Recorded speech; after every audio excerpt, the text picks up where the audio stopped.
Hello, my beloved subscribers and viewers. Welcome back to my channel.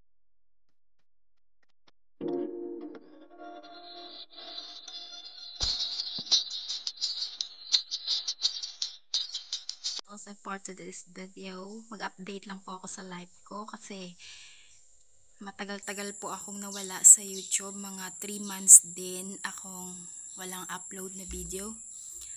Una, kasi may nasira yung cellphone ko. Ngayon nagtiis muna ako ng walang cellphone.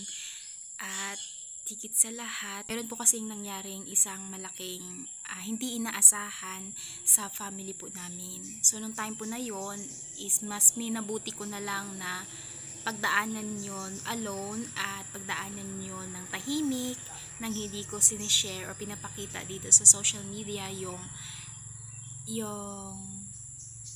yung pinagdadaanan ko at ako mismo, yung pinagdadaanan ng family namin, kasi ayoko rin na gamitin ayokong gamitin yung tatay ko para lang kaawaan ako dito sa YouTube, 'di ba? Gusto ko mag-subscribe sa akin yung mga tao dito sa YouTube dahil gusto nila ako, gusto nila yung personality ko, gusto nila yung mga content ko, gusto nyo ako, yan. Pero dahil naging parte nga yung tatay ko, part siya ng family namin, malaking bahagi siya ng family namin at malaking bahagi din siya ng YouTube channel ko. So nakita nyo rin siya dito sa YouTube channel ko. Kaya deserve nyo rin na malaman ko ano na nga ba yung nangyari sa tatay ko. At uulitin ko po, hindi na po natin makakasama yung tatay ko. Hindi nyo na po siya makikita dito sa YouTube channel ko mula po sa araw na ito. At hanggang sa mga susunod po na vlog ko. Kasi po yung papa ko po, yung tatay ko po ay namatay na. He was passed away last April 25, 2025. Maging drama itong content ko, pero pag, pag binabanggit ko kasi talaga siya, naiiyak pa rin ako. Siyempre, tatay ko yun at malaking bahagi siya sa buhay ko. Kami kasi yung magkasama nung namatay siya. Kaming dalawa yung magkasama. At siyempre bilang anak din, gusto ko lang din magbahagi sa inyo na sobrang hirap ng buhay namin. May mga pagsisisi ako na hindi ko na pinangarap ko noon na hindi ko na ibigay sa tatay ko hanggang nawala siya. Pero hindi ko na maibabalik yung time. Tapos na yung time namin together. Tapos na yung time na ibinigay sa amin ng Diyos na makasama namin siya. Pero gusto ko lang ibahagi sa inyo na naalala ko yung huling moment na magkasama kami ng tatay ko. Sabi niya sa akin, videohan ko daw siya at i-upload ko daw sa picture yung boses niya. Kasi magaling talaga kumanta yung tatay ko. Magaling talaga kumanta yun. Maganda ang boses niya. Mahilig siyang kumanta. Actually, sa kanya ko naman na yung pagkanta-kanta ko. Pero kasi ako, nasira kasi yung vocal cords ko. Kaya yung boses ko nasira talaga. Pero noon, nung mga bata-bata pa ako, mahilig talaga akong magkanta at maganda talaga yung boses ko. Pero nasira kasi yung vocal cords ko. Kaya pangit na yung boses ko kapag kumakanta ako, hindi na siya ganun kaano. Pero yun talaga yung naano ko sa tatay ko. Maganda ang boses niya.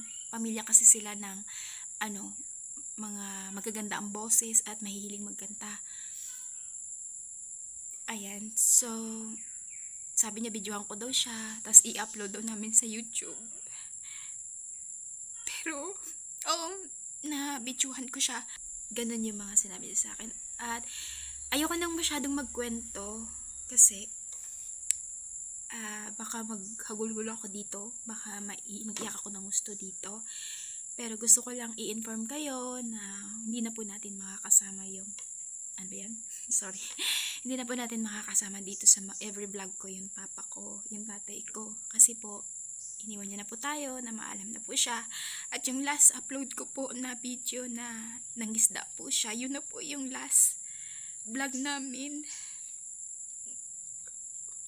sabi niya pa dati, sinusuportahan talaga ako ng tatay ko dito sa YouTube channel kahit na maraming beses na akong na maraming beses na ako na ayoko nang gumawa ng content, ayoko nang mag-vlog kasi wala namang nangyayari sa YouTube ko. Parang ang bagal ng progress. Ang tagal kong ma-monetize, pero sorry, naiyak ako. Ayun, susuportahan talaga ako ng tatay ko dito sa YouTube ko. Sinasabi niya, gusto niya talaga na, gustong buhay pa siya, gusto niya na magawa kami sana ng maraming video. Kaya lang, noong mga time na yun kasi, sira na nga yung cellphone ko at nag-workout pa ako ng pambili sa bagong cellphone. So ngayon, na meron na akong bagong cellphone, pero wala na siya, hindi na rin siya makakasama sa mga vlog ko. Kasi ako, nung bata pa kasi ako, tatay's girl talaga ako nung bata pa ako. Yung tatay ko yung nag-aalaga sa akin nung maliit pa ako. Kasi yung nanay namin palaging wala sa bahay. Workaholic kasi yung nanay namin. So, tatay laging nag-aalaga sa akin.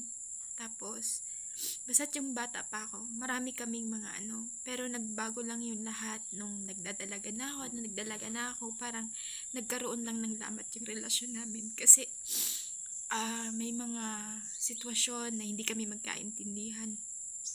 Pero, ayan, hindi na ako masyadong magkikwento sa inyo. Basta't yun, hindi na natin makakasama at hindi nyo na po makikita kailanman yung papa ko dito sa YouTube channel ko. Pero, bahagi po siya ng channel na ito, ng YouTube channel na to. Siguro, kahit mabagal yung progreso ng YouTube channel na ito, ay hindi ko siya ititigil kasi parang dito ko na-save yung dito ko na-save yung memories namin ng tatay ko. At isi-share ko sa inyo yung araw na inilibing ang tatay ko. Andito po.